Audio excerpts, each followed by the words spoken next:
Yo, what's up guys? So nandito na naman tayo sa panibago nating reaction video. So syempre, gagawa tayo ulit. Walang iba, si Stel ulit. Syempre, idol na idol ko si Stel eh. Pagdating sa mga kantahan talaga malulupit na performance. Stel ako eh. Sa SB19. So, may bago lang to, bago lang to. Ano to, Pure Gold Thanksgiving Concert. So, andito ang Bini, Sunkiss Lola, dito rin si Glock 9, si Flo G, SB19, pa ba? Hindi ko lang kung sino pa yung mga nandito eh. Basta yon. Dito sa concert na to, parang nag-collab sila dito sa concert. Kasi may nakita ko, di ba, yung una kong ginawa ng reaction video, nag-collab si Flo G, tsaka yung sa SB19 na tatlo, si Josh, si Ken, tsaka si Pablo, di ba? So, dito naman, sa isa naman, sa Bini naman, ba to? Si Jai. Si Ja pala, sorry. Si Ja, nandun naman siya sa Bini, sumayaw. Tapos ito naman, sa Sunkiss Lola, ang nag-perform naman dito, nakakulab ng SB19, si Stel. So, gagawa natin ng reaction video yung kanta niya dito kung paano niya ginawa to na sarili niyang version sa live. So, sa live to, di ba? Alam naman natin, si Stel, on the spot kumanta to eh. Minsan, kahit di na nag-practice, mahusay na talaga eh. Di na niya minsan pinapractice eh. So, parang on the spot na siya pag kumanta talaga. Gumagawa, kayang-kaya niya na mag-adjust. Ganun ang isang performer talaga. Hindi mo na kailangan mag-practice minsan. Parang on the spot na lumalabas sa'yo, ganun. Ganun ang isang performer para sa akin. Anytime kaya niya mag-adjust.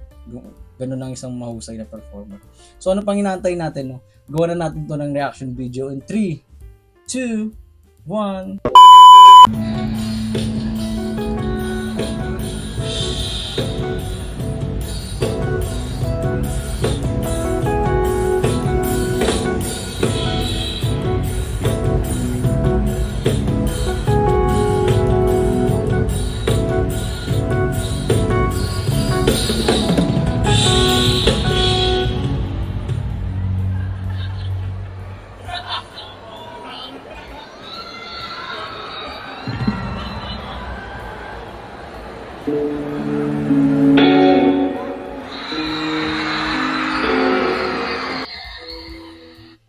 Yung pasilyo pala na to. Ito yung parang ang team ng kanta na to is para dun sa taong kinakasal sa pasilyo, no. Ang husay nito. Ang nagandaan din ako sa kanta na to, no. Ang ganda ng pagkakagawa ng Sunkiss Lola. Solid. Idol ko rin dito yung isa sa banda eh, sa Sunkiss Lola. Si Gambaw. Ano pangalan nun? Basta si Gambaw Gambaw yung nasa sumali ng The Voice, sa The Voice tsaka sa Idol Philippines. Yung kasama rin dito sa banda na to. So, play uli natin.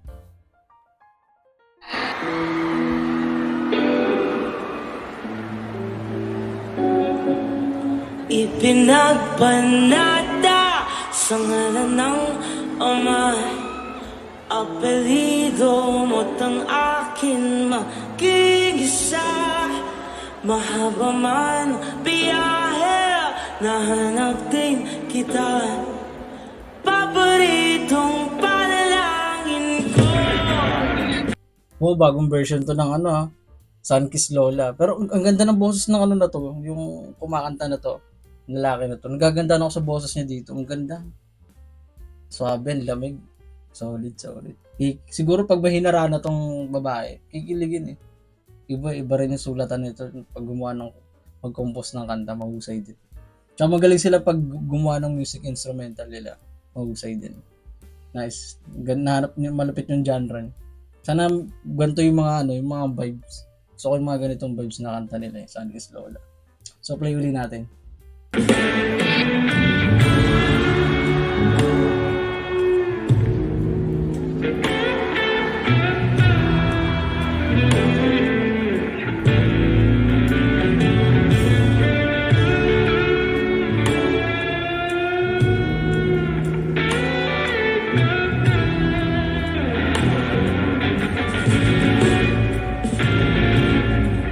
palad ay basang-basa, ang dagito ay damang-dama sa'king kalong ng punong-puno ng pananabik at ng kabalalim.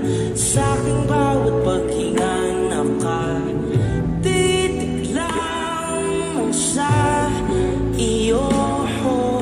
Naglakad ka ng dahan-dahan. Ganda no?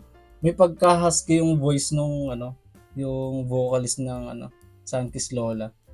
May pagka-husky yung boss. Ang ganda, sarap pakinggan. May pagka parang siya, may kahawig siyang boses hindi ko lang maalala kung sino. Siguro kung may napapansin kayong kahawig niyang boses, comment down lang kayo guys, no? Malupit. So play uli natin. Tungo sa altar ng simbahan, hahagkanan, di kapi, bitawan, wala na akong mahiling pa. Ikaw at ikaw,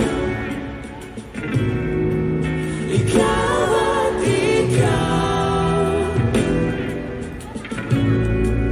ikaw at ikaw. Lamig nung no? Ganda nung pagkakakanta nila. Kasama niya yung babae na partner niya dito. Yung second voice. So dito lumabas na si Stel. Nagtilian na alam naman natin. Pag mga ganito na, tilian na lahat eh. So play ulit natin. Tingnan natin kung paano ginawa niyang version dito ni Stel. Malupit to si Stel eh. O, play ulit natin.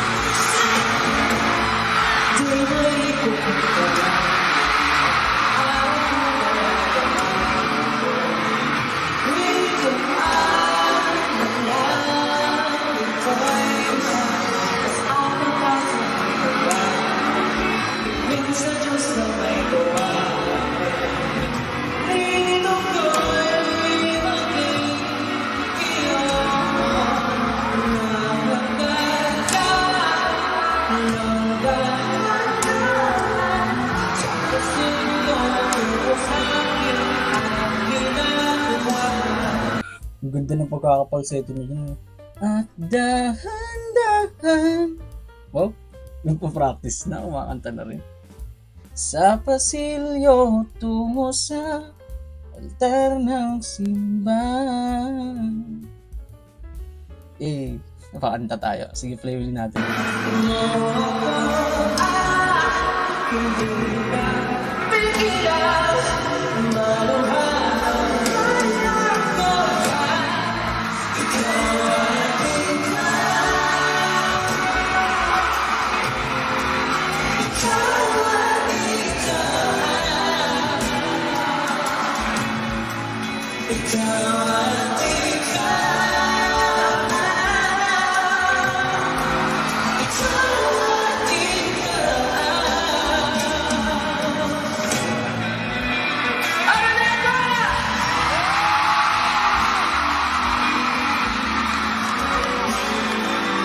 Grabe, nung daming tao dito sa Araneta, sigawan eh. Grabe, pangapansin ko sa lahat ng video nila, dito sa concert na to kada may lumabas na isang member ng SB19 nagtitilian. Parang feel ko SB19 ang pinuntahan dito eh. Sa Pure Gold Thanksgiving concert ng nila eh. Pero syempre, iba pa rin ng performance din ng mga ibang banda at saka ng mga guests na iba dyan syempre. May mga fans din siya. Pero iba talaga pagdating sa SB19, parang halos lahat hinahakot nila yung fans eh. Lakas talaga ng audience impact pag SB19 Lakas sila sa crowd. Mahusay kasi talaga na performer eh. Kung ganito ka. Marami talagang idolo sa inyo. So, tsaka mga humble pa, di ba? So, ayun yung mga gusto ng mga tao eh. Humble na talented pa, tsaka mahusay kang performer. Kahit sino gugustuhin, idoloyin ka kung ganung karakteristik mo. So, play uli natin.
Grabe, no, ginawa niya sariling version, no.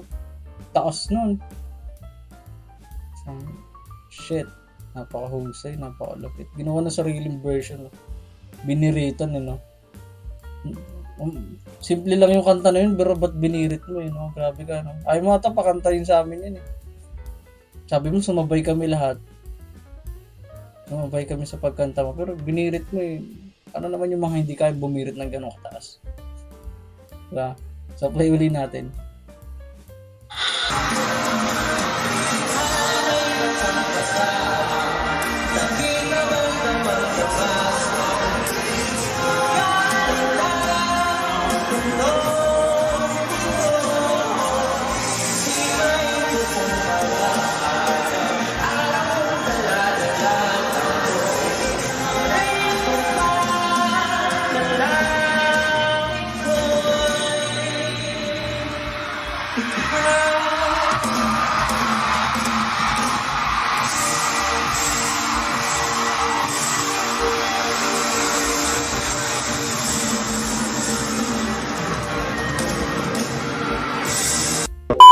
Grabe na si Stel, no? Iba talaga, no? Napakahusay.